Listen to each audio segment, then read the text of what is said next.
Illinois, Chicago, 17 de marzo del año 1942. Nace John Wayne Gacy. Su infancia fue de lo más traumática, con un padre alcohólico que abusaba física y psicológicamente de su mujer e hijos, pero sobre todo de John, a quien golpeaba fuertemente mientras le gritaba palabras como mariposón o marica. Esto hizo que aquel niño creciese con muchas inseguridades relacionadas a su sexualidad. Esto fue lo que inició todo lo que durante los años posteriores se desarrollaría de forma incontrolable. A todo esto, además, se le sumaron los abusos sexuales que con solo 9 años tuvo que sufrir por parte de un amigo de sus padres. Abuso del que jamás nadie se enteró. John pensó desde el principio que sus propios padres lo culparían de esto y lo mantuvo en silencio. Mismo silencio que utilizó cuando lo acosaban en el colegio. Mismo silencio y acoso que acabó haciendo que John se encerrase en sí mismo. Si fuese poco el acoso, bullying y maltrato que recibía por parte de cualquier persona que se le acercaba, también sufría de constantes problemas de salud relacionados a los mareos. Problemas que aparecieron a raíz de una caída de un columpio que sufrió con 9 años y, como no, las fuertes palizas de su padre. Esto se tradujo en un coágulo en el cerebro que, además de los mareos, le hacía perder la conciencia continuamente, acarreando problemas de concentración también. Nada le iba bien en los estudios, y sin llegar a acabarlos se ofreció como candidato del Partido Demócrata en su localidad. Nuevamente, su padre desaprobó esa decisión. No podía soportar que su propio hijo estuviese en el otro bando, ya que él era republicano. Por tanto, John inmediatamente tomó la decisión de desvincularse de su familia. Con 18 años, arribó a Las Vegas y comenzó a trabajar como asistente mortuorio en una funeraria. Sus días se basaban en vivir rodeado de cadáveres a los que tenía que embalsamar y preparar para el funeral. Aquí, comenzó a desarrollar una fascinación muy grande por la muerte, llegando al punto de colarse en los ataúdes de los muertos más jóvenes para acariciarlos cuando su jefe no estaba. Pero paraba. Sus remordimientos por esto le comían, y este conflicto interior que tenía lo resolvió volviendo a casa. Allí por fin consiguió terminar sus estudios, graduándose en una escuela de negocios y entrando a trabajar en una compañía dedicada a los zapatos. Más tarde, se mudó a Springfield, donde conoció a Marilyn Myers, con quien se casaría en 1964 y tendría 2 hijos para después mudarse a Waterloo, en Iowa. Allí, dirigió varias franquicias de KFC, las cuales eran propiedad de su suegro. Pero, por más que intentaba alejarse de ellas, las fantasías homosexuales que tenía no cesaban. Consiguió pararlas cuando se unió a la Cámara Junior de los Estados Unidos en Waterloo.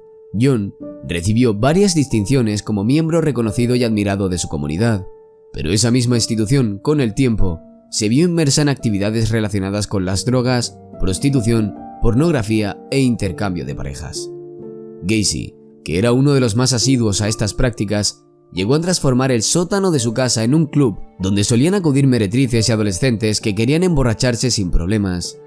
Así, consiguió un estatus social con el que pudo acceder sin problema a menores e hijos de sus socios para convencerles de mantener relaciones sexuales.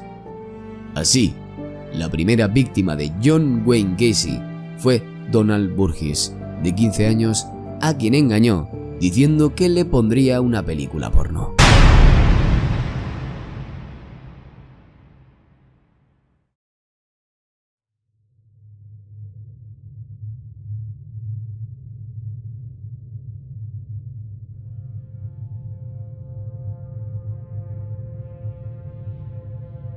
Gacy emborrachó a Donald nada más llegar a casa. Tras ello, puso la película porno y le presionó para que le practicase sexo oral. Donald lo hizo, pero al irse se lo contó a sus padres y estos denunciaron a Gacy ante las autoridades por abuso sexual. Fue detenido y llevado ante un tribunal, pero alegó ser víctima de acusaciones falsas y de una estrategia de desprestigio político, pues daba la casualidad de que el padre del chico era su rival en la cámara. Aún así, pese a que la defensa estaba bastante bien planteada, no le sirvió de nada, y menos aún cuando contrató a alguien para que le diese una paliza a Donald. Esto se le volvió en contra y terminó siendo obligado a ir a una evaluación psiquiátrica que dictaminó que sufría un trastorno de personalidad antisocial. John fue declarado apto y responsable de sus actos de todas formas. De hecho, terminó declarándose culpable de mantener aquel sexo oral con Donald, pero siguió echándole la culpa a él, asegurando que venía buscándolo y que él solamente accedió. Fue sentenciado a 10 años en una cárcel de máxima seguridad en diciembre de 1968.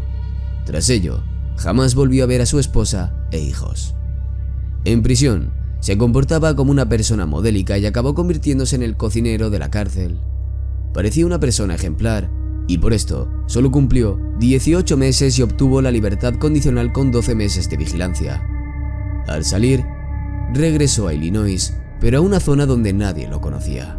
Compró una casa en Norwood Park Township y allí comenzó una nueva etapa profesional en el sector de la construcción. Se contactó con Carol Hoff, una antigua compañera del instituto, con quien se casó por segunda vez.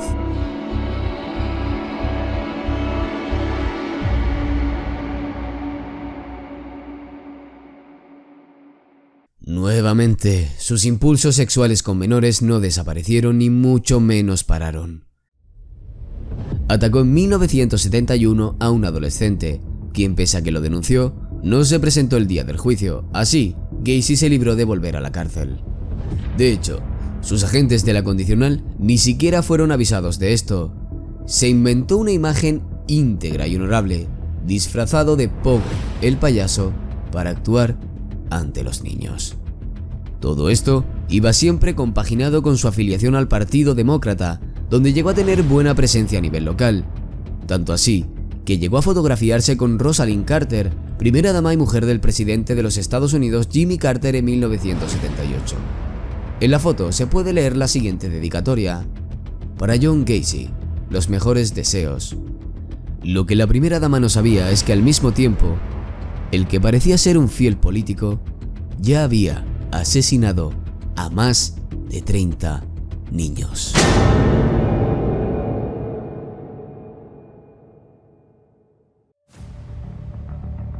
Uno de los primeros fue Timothy McCoy, con 16 años. Este esperaba en una estación de autobuses cuando Gacy logró convencerle para que durmiese en su casa. A la mañana siguiente, creyendo que el niño quería atacarlo con un cuchillo, solo estaba untando mantequilla en una tostada, le pegó varias puñaladas en el pecho. Justo al acabar, tuvo un orgasmo. Ver cómo la sangre le salía del cuerpo me excitó, declaró una vez detenido. Tras enterrarlo en el garaje de su casa, continuó con los asesinatos. Empezaron a sucederse todos seguidos. John Butkovich, de 17 años, Samuel Stapleton, de 14, James Hackenson, cuyo cuerpo no se pudo identificar hasta el año 2017, Kenneth Park, de 16, o Michael Marino, de 14. El modus operandi siempre era el mismo. Lograba engatusarlos con droga, porno u ofertas de trabajo bien pagadas para acabar durmiéndoles con cloroformo. Después los torturaba, violaba y asesinaba mediante el número de la soga, técnica que consistía en estrangular a las víctimas con un cinturón mientras lo presionaba con un palo. Una vez los mataba, los enterraba en su propia cochera.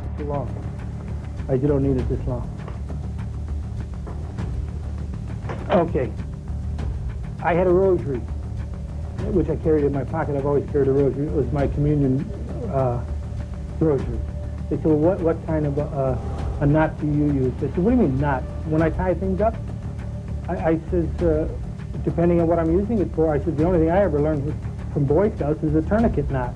He said, well, show us what that is. So I took, at that time, and again, it was together, but in order to demonstrate it here, I took the rosary and I said, well, here, you put it around. Sorry, trying to do this. Why don't you put your hand out? Okay, here. What I told him, I said, here, all you do is you wrap it around, you put one knot in it.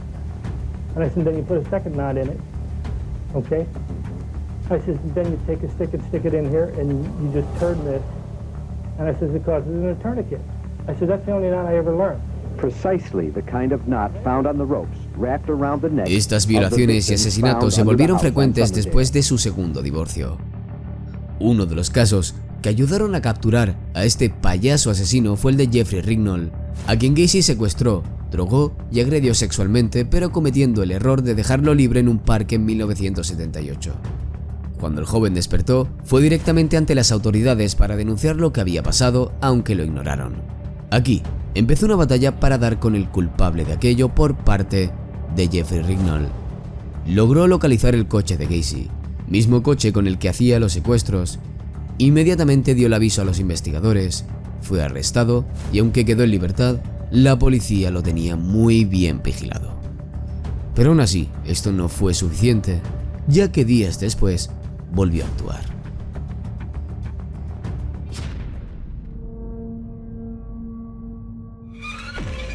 Secuestró a Robert Pist, de 15 años. Lo convenció para dejar su trabajo en una farmacia y trabajar para él en una empresa de construcción. Robert avisó a su madre de esto y nunca jamás regresó a casa. La denuncia por desaparición llevó a los agentes a contactar con las últimas personas que habían hablado con el chico, y una de ellas era John Wayne Gacy. Cuando le interrogaron, se toparon con muchas incongruencias y muchos antecedentes por corrupción de menores. Todo encajaba. Todo lo situaba como sospechoso número 1. Con todas estas pruebas, la policía registró la casa de John y descubrieron una gran cantidad de objetos que lo incriminaban. Documentos de identidad de adolescentes desaparecidos, la ropa de los mismos, joyas, esposas y jeringuillas, por no hablar de varios libros de pederastia. Así fue como el 22 de diciembre de 1978, John Wayne Gacy fue arrestado definitivamente. Pero aún faltaba lo más importante, los cadáveres de sus víctimas. No hizo siquiera falta que Gacy lo confesara, ya que cuando removieron toda la parte de atrás del garaje, ahí estaba, su cementerio de cuerpos. Un total de 29, pero todos los demás los tiró al río por la falta de espacio en el garaje. Fue tan difícil el trabajo para los forenses que tardaron varios meses en acabar. De debajo del suelo consiguieron fémures, cráneos, brazos, costillas, todos envueltos en bolsas de plástico. Solo 8 de los cadáveres pudieron ser identificados, aunque 20 años después, la policía de Chicago encontró algunos más enterrados en la casa de su madre. El acusado se declaró inocente ante el juez, alegando enajenación mental. Pero durante la celebración del juicio entre febrero y marzo de 1980, se desmontó la teoría gracias a informes periciales. En ellos se argumentaba que Gacy no solo fue consciente de sus actos, sino que también trató de borrar las pruebas que le imputaban. Tampoco caló otro de sus surrealistas argumentos, que los homicidios fueron producto de accidentes sexuales debido a una supuesta asfixia autoerótica. Así, el 12 de marzo, John Wayne Gacy fue condenado a varias cadenas perpetuas y varias condenas de muerte.